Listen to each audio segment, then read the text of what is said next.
Hello everyone, welcome to back my channel. I hope everyone is having a wonderful day. Before starting the video, please go ahead and hit the subscribe button and give this video a thumbs up. At Newman Media, Chelsea wants Adam to go with her to grab dinner.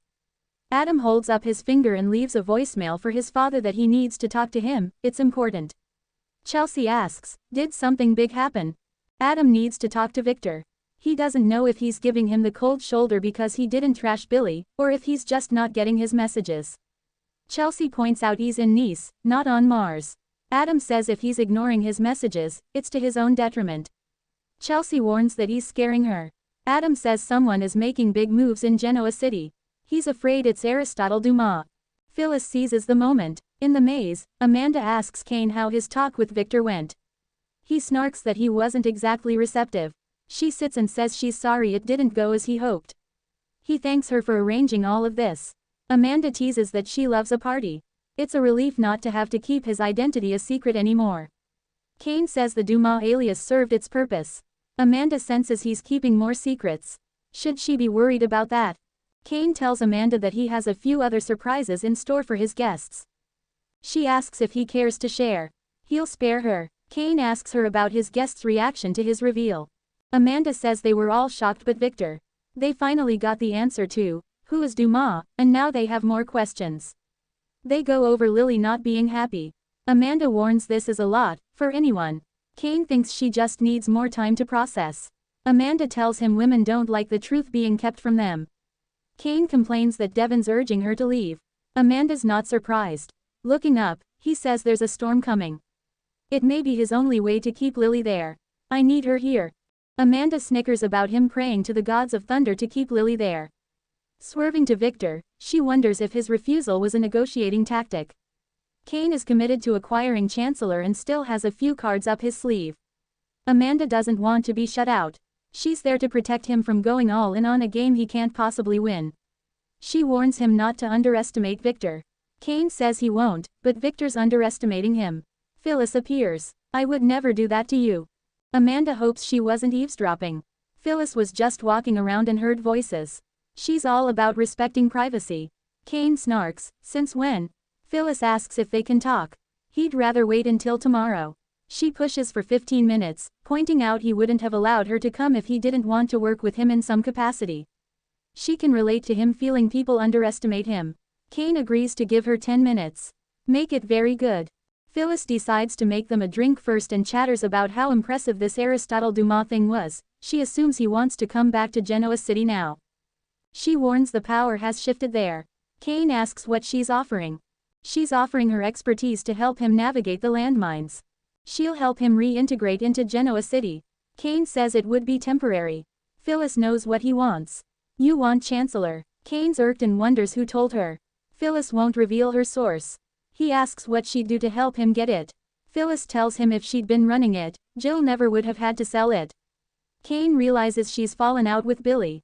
Phyllis says this is about what's best for Chancellor, which is her.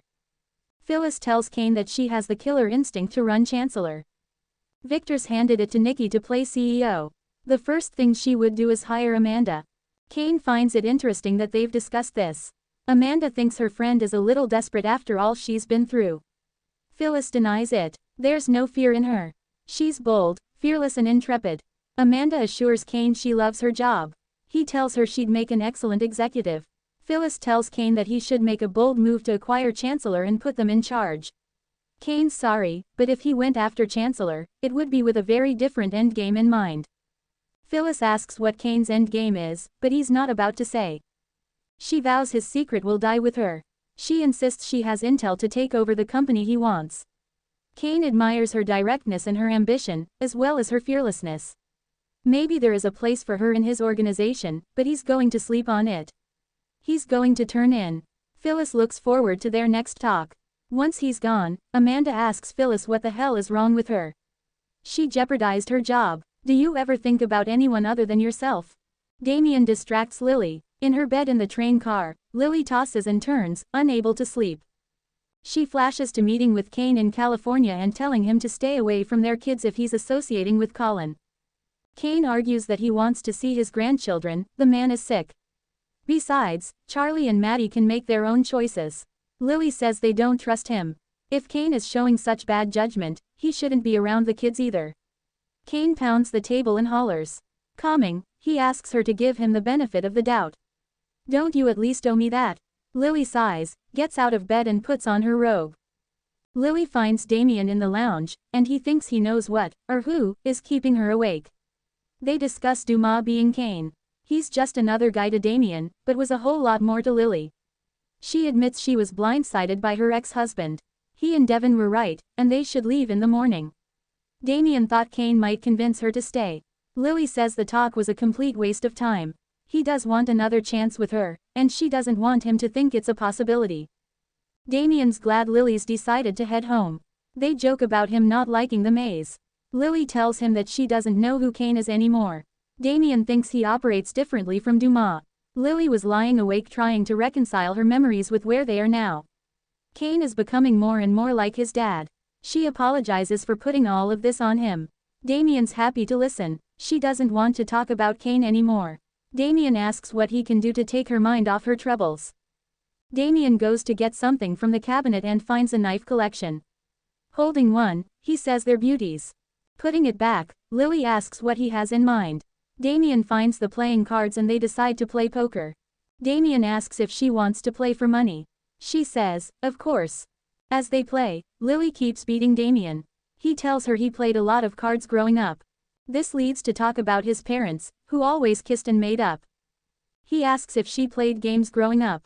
She says she and Devon played Monopoly, as did she and Kane.